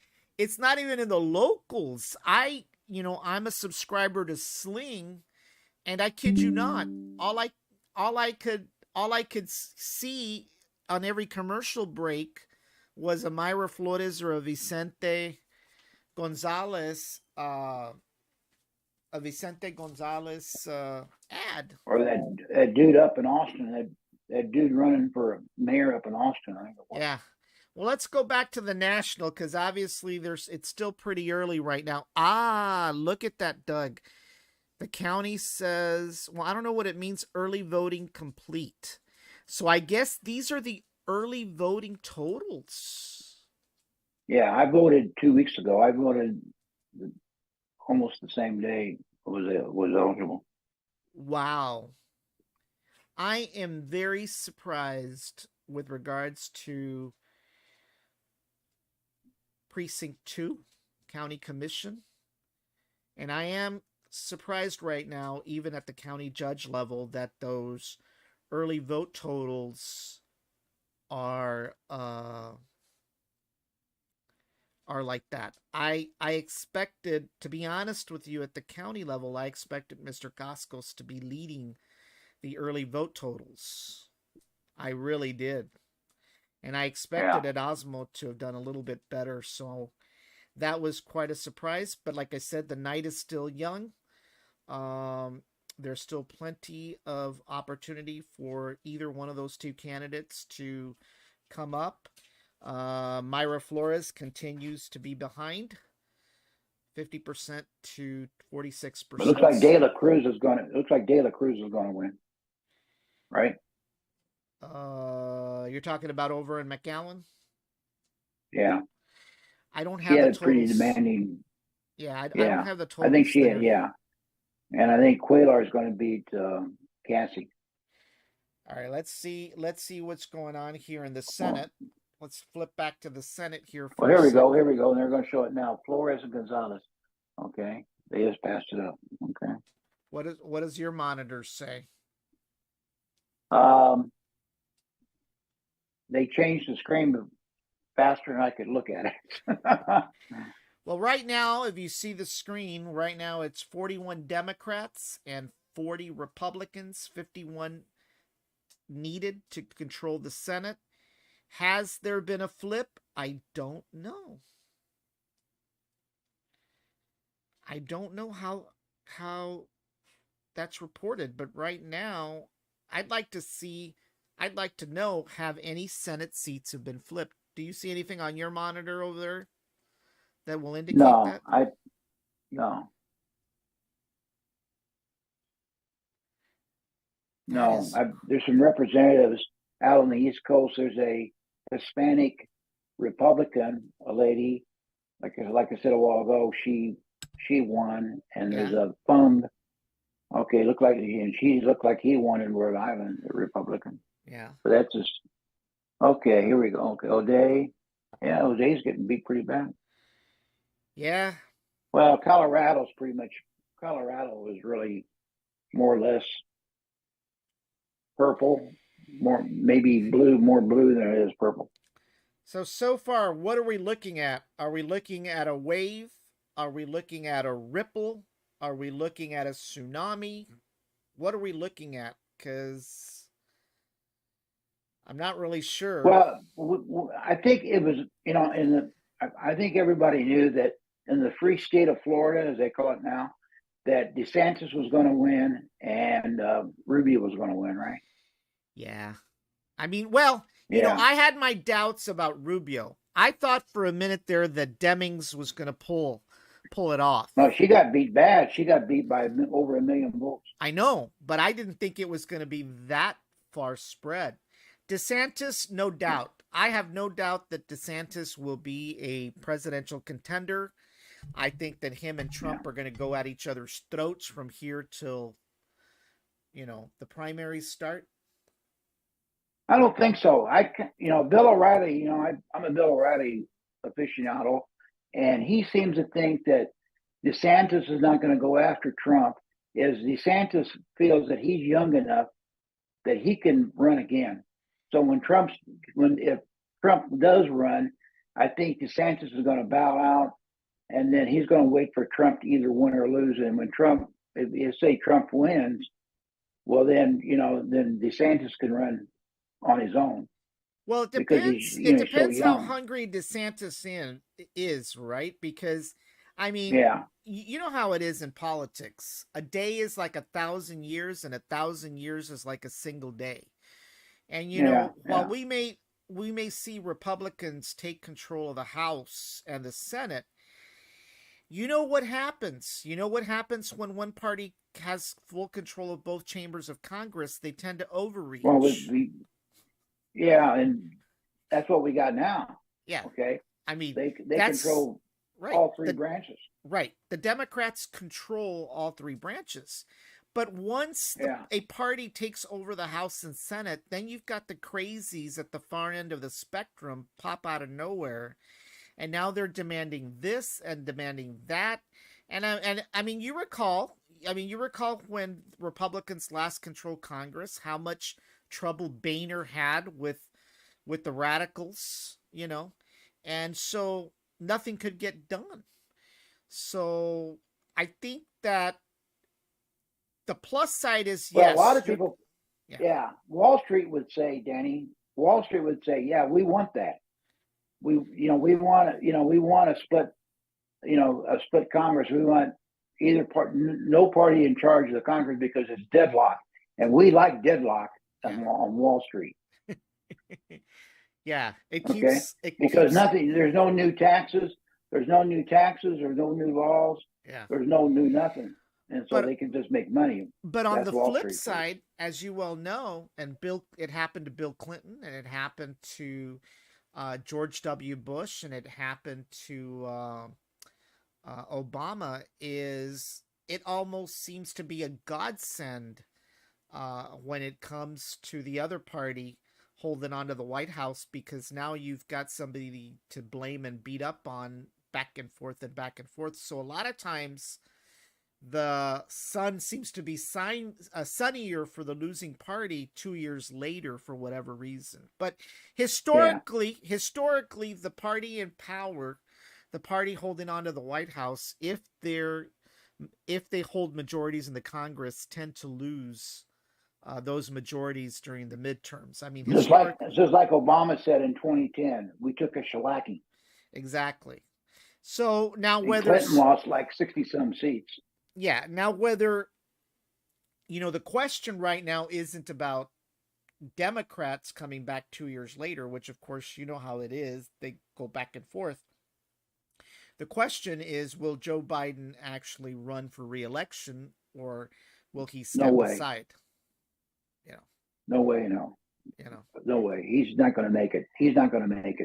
Are you talking physically or mentally or all of physically? the above? I think his mentally and a lot of people think that Biden may resign after the election, especially if he takes a shellacking. Yeah, well, the question is right now, like I said, right now the House, it's 47 Democrats, 81 Republicans. There's 218 seats needed to take control of the House. It'll be interesting to see what that final spread is. But let's go back to the Senate, because that's really where I'm interested to see if we've got any flips, because the key to Senate control has nothing to do with states that are solidly one way or the other. It's about the flips, and it's the flips that will make the difference as to who controls the Senate. Now, what would really suck if we ended up with a 50-50 Senate again. That would be kind of funny, right? But there'd be a lot of head scratching, that's for sure. Mm-hmm.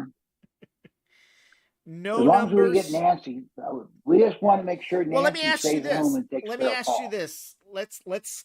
I know it's a nightmare hypothetical for most Republicans, but let's say Democrats hold on to the House. Let's just hypothetically say that. Do you think that Nancy would survive a challenge to her speakership? Isn't there somebody out there on the Democratic side that would be? Yeah, there's a couple out there that challenge her. Okay, actually, Tim Ryan did last time. Yeah. Well, look at that. The race has tightened in Florida. Right now, you've got Warnock ahead of Walker, 49% to 48%. It's tightened even further. It's 49.11% to 49.6%, and that's with 63% of the vote reporting. So there is where our flip may be. Right there. Looks like De La Cruz has got 48. Okay. Cuellar is Garcia, 56. 53 to 43. Gonzalez is 53 to 43 down here. Yeah, Myra's not looking too good right now. Not too good right now. Fetterman, your other favorite. My old buddy Fetterman. 54%. Tucker Carlson would say Fetternick. Now, keep in mind that it only takes one flip for Republicans to gain control of the Senate. Democrats would have to flip a Republican seat to get it back. I don't think that's the case. Now, look at this. Ron Johnson is behind Doug. I saw that. Yeah. He's not doing too well. Yeah. So, I mean, here's another flip right here for the Democrats. Patty Murray. Kemp has really put it on. Stacey. Kemp's got 53% to 46% in Georgia. Yep. Oh, wow. Look at this. Maybe Tim Ryan is going to lose this one. It's right now, Vance is ahead 51% to 48%. Yeah. Like I said, Tim Ryan's tough around Columbus, and Vance is tough around Dayton and Cincinnati, that area. Herschel Walker right now is ahead 49.12% to 49.04%. Now, what does this mean in Georgia? Does this mean that, let's say they don't get 51% of the vote, do they go for another runoff or what? Yeah, in December they have another runoff. Oh, so it's not over. No, it's not over. Matter of fact, everybody's predicting it's going to be another election, and I think Kemp will probably beat Stacey Abrams, and hopefully she'll fade off to the woodworker, and we'll never hear from her again. Okay, but just like Robert Francis O'Rourke, hopefully we'll never hear from him again. Oh. And you don't think Biden will appoint him to some cabinet somewhere? All right, let's Stacey look. Abrams, I don't think so. No, I'm talking O'Rourke. O'Rourke. I'm not talking Stacey Abrams. O'Rourke, I don't think so. I think he's, after spending $200 million and he still never got elected. I think the Democrat for governor in Colorado has been projected the winner. The Democrat in Connecticut has been projected the winner. As you well know, Ron DeSantis has easily won re-election in Florida. Brian Kemp and Stacey Abrams are still at it, 53% to 46%. Illinois, the Democrat won comfortably there, 58% to the Republican Darren Bailey, which is 58% to 39%. In Kansas, it looks like the Democrat is going to win the governorship there. Laura Kelly, she's the incumbent against Republican Derek Schmidt. In Maine, it also looks like the incumbent Janet Mills, which is a Democrat, will be comfortably reelected. Gretchen Whitmer is ahead 51% to 46% in Michigan, and that's with 10% of the precincts reporting. In New Hampshire, it's pretty much been decided. Chris Sununu has won re-election. He was the incumbent governor running against the Democrat Tom Sherman. In New Mexico, it's Michelle Lujan Grisham, the Democrat, who's the incumbent. She seems to be comfortably ahead, 55% to 42%. Nevada, still too close to call. Well, there actually nothing's reported. What am I talking about? Yeah. In New York, it looks like Kathy Hochul is headed towards re-election here, 66% to 33%. Bear in mind that that's only with 20% of the polls reporting. In Ohio, Mike DeWine has comfortably won re-election. No surprise there. He was the incumbent, outright beating Nan Whaley, 61% to 38%. Oklahoma, the Republicans ahead. Kevin Stitt against the Democrat, Joy Hofmeister. He's ahead 57% to 40%. Oregon, there are no numbers yet for Oregon. The Democrat in Pennsylvania is comfortably ahead, 59% to 38%. That's with 26% of the vote reported. Rhode Island, that's already been projected to be the incumbent Democrat, who is winning with 58% over Ashley Kalus, which is the Republican. In South Carolina, the incumbent Republican, Henry McMaster, has comfortably been projected as the winner, 56% to 42%. And our hometown boy, Greg Abbott, the incumbent governor, has won and is projected winner against Beto O'Rourke, 53% to 44%. Tony Evers, the incumbent Democrat, appears to be ahead, 53% to 45%. So that pretty much covers the governors up to this point. No surprise when it came to Abbott. Definitely this, I would think that if O'Rourke may be running against Ted Cruz, it may be a little closer. After Cruz. Damn right. We're going to take your guns away from you. On the House side, right now, it's 47 Democrats, 83 Republicans, 218 needed to win. Let's go down to Texas once again, because that's what we care about down here. Let's take a look. Texas District 34. Once again, Vicente Gonzalez, the incumbent Democrat, is ahead 53% to 43% for Maida Flores. Texas District 28, Henry Cuellar appears to be comfortably ahead of Cassie, 56% to 43%. Let's go out to the locals again because definitely I have an interest there. So let me go ahead and do a refresh. JD Vance is beating Tim Ryan now. All right. Yeah, that's surprising because I had been reading that Tim Ryan was really stretching. I mean, stretching right. Tim Ryan's like an old school Democrat, somewhat of a moderate. Yeah. You know. I mean, he's not an AOC type of person. You know. Yeah. Well, it looks like Myra Flores is still behind, 46% to 50%. That's with 39 out of 101 precincts reported. No surprise that the Democrats obviously do well in Cameron County for some of the state.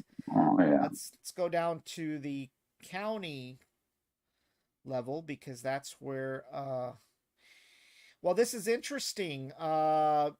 There's another gentleman that I had on the podcast a while back, Mr. Luis Villarreal's not doing as well as I thought he was going to do. Janie Lopez is ahead, 53% to 46%. That's District 37 for state rep, though the Republican appears to be ahead right now against Luis Villarreal. Very, very surprising. Of course, keep in mind that that's only 9 out of 46 precincts reporting.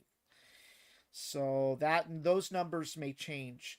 Carlos Cascos, once again, is behind 47% to 52% against Eddie Trevino. That's with 39 precincts reporting.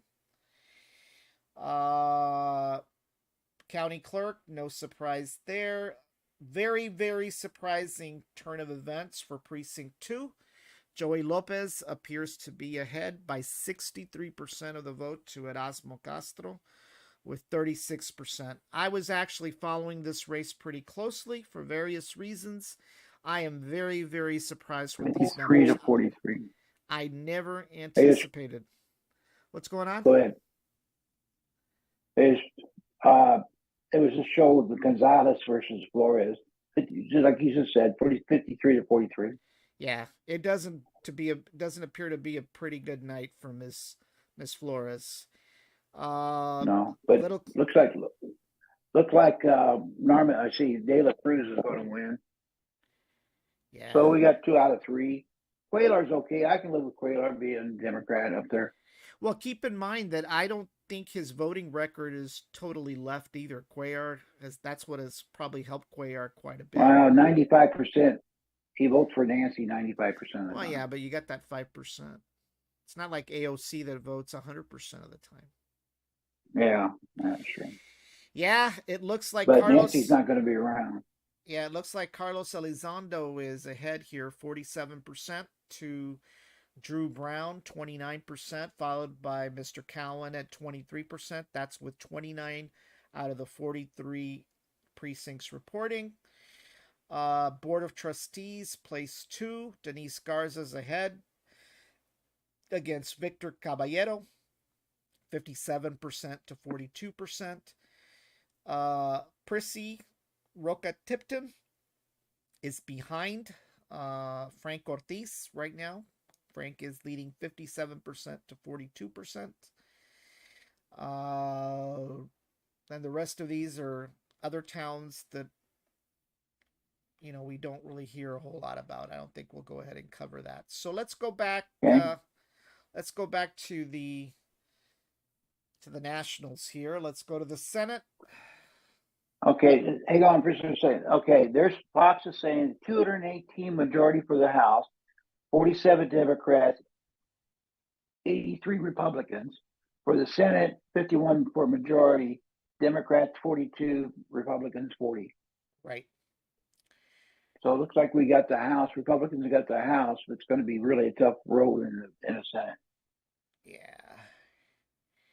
Yeah, right now, like I said, looking at the House races on the Fox feed. Let's see what those numbers down. 28, yeah, Henry Cuellar appears to be in the lead. Vicente Gonzalez once again is ahead by 10 percentage points.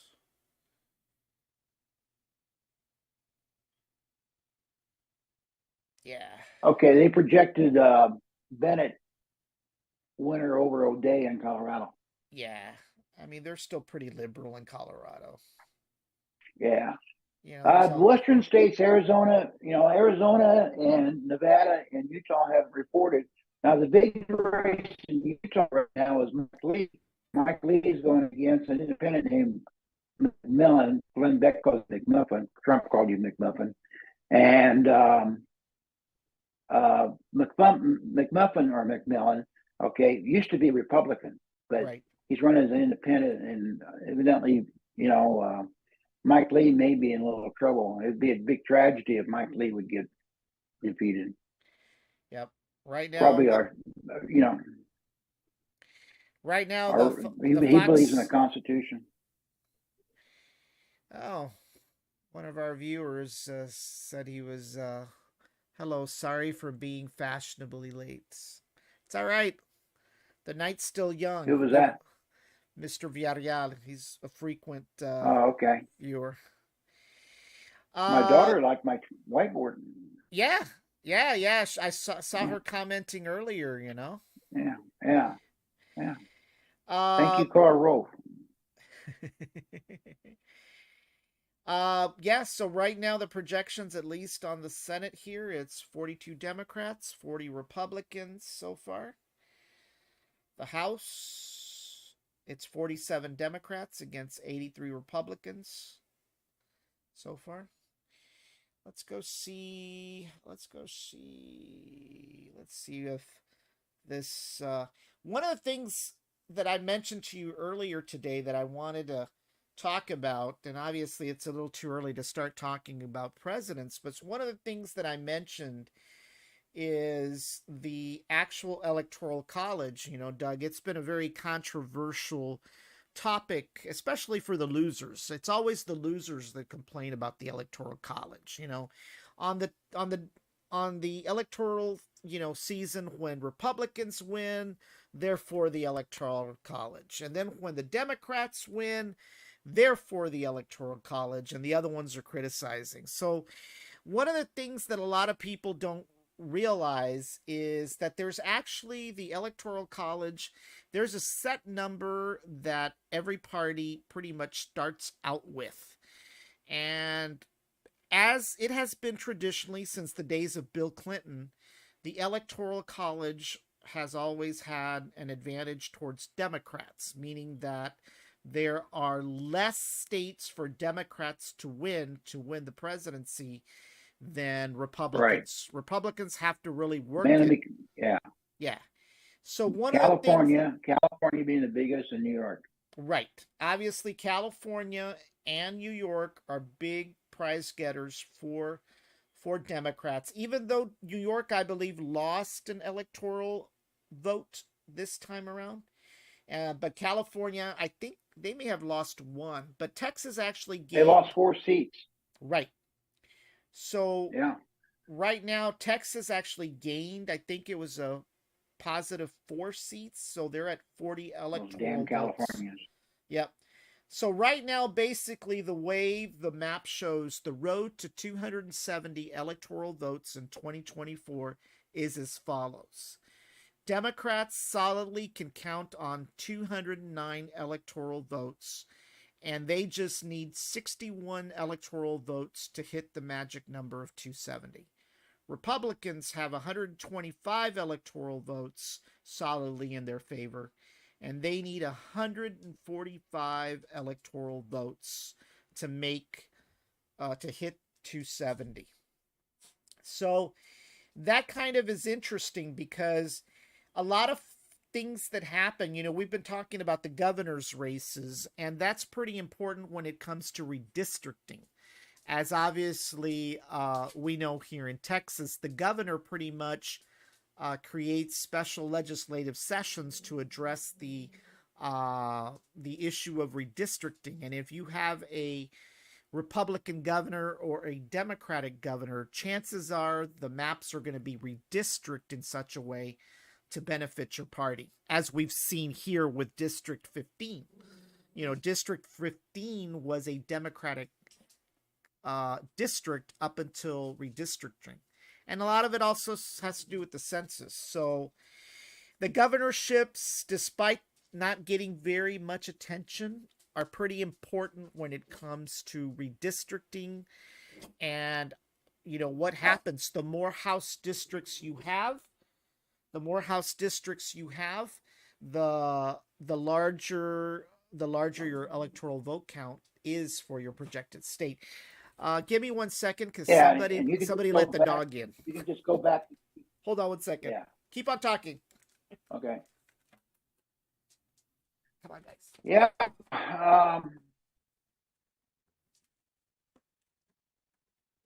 It looks like Cuellar and Garcia. Cuellar is going to beat Garcia in Texas. Gonzalez and Flores is still 53. Gonzalez, Flores is 43. What's going on? Vermont, Scott. Yeah, go ahead. No, go ahead. Sorry about I that. was just going some. Yeah, you just go back to the 2000 election where Al Gore, being a Democrat, he didn't get the 270 votes, electoral college votes. Right. And that threw everything off kilter. And then, Bush eventually, they took it to the Supreme Court. And of course, so then, Bush eventually won. Okay. Right. But yeah, it's electoral college is very important. But governors matter. My whole point to this is that governors do matter when it comes to redistricting. And well, the thing about the governors is that, the senators, what does Cruz do for us? What does Cornyn do for us? Not much. Well, okay? If he keeps on going to baseball games, he's going to get a few concussions. Yeah, but Abbott, being governor, the governors, they have probably more power because they control what's going on in the state.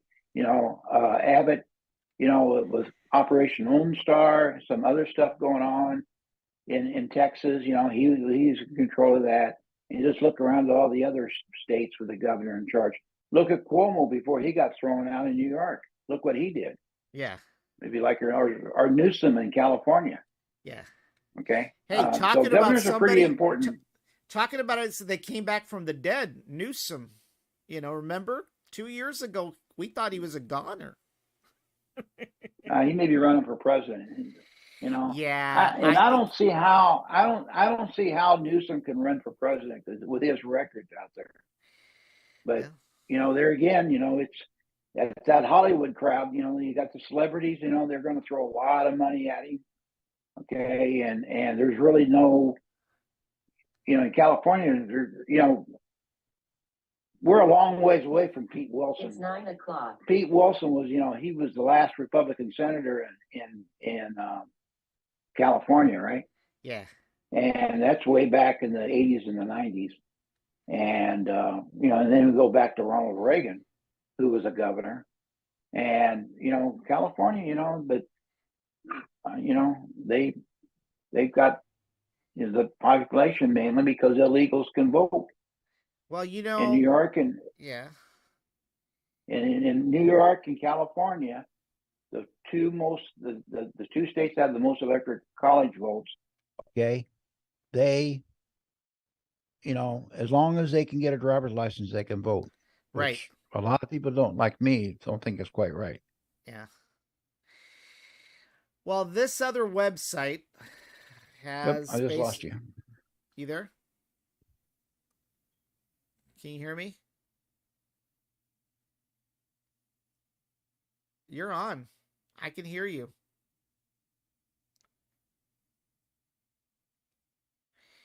Yeah, this other website has got 48 Democrats right now against 50 Republicans in the Senate.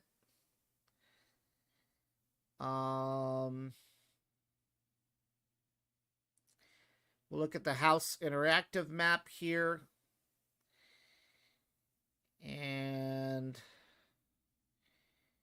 right now we're looking at 199 Democrats to 227 Republicans.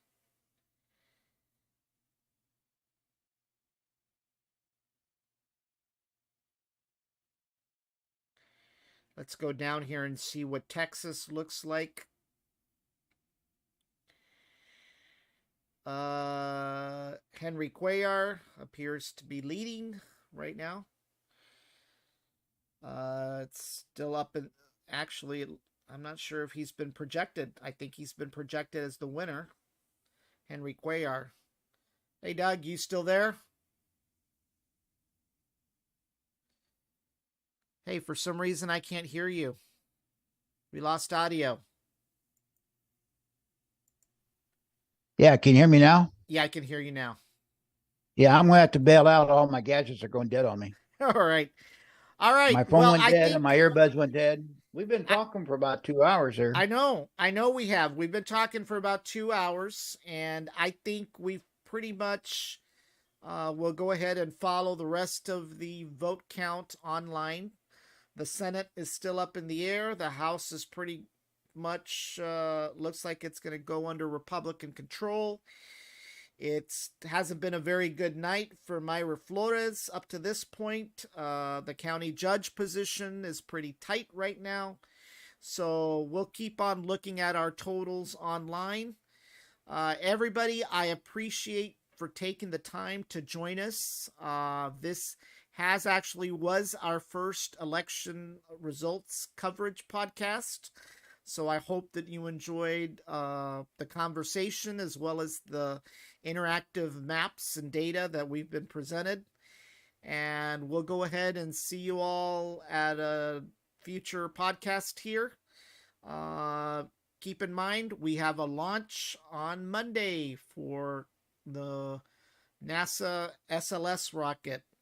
Go Boeing. Is that going to be Artemis? Artemis, yeah. Really? Your former employer is going to go for a third try. Boeing.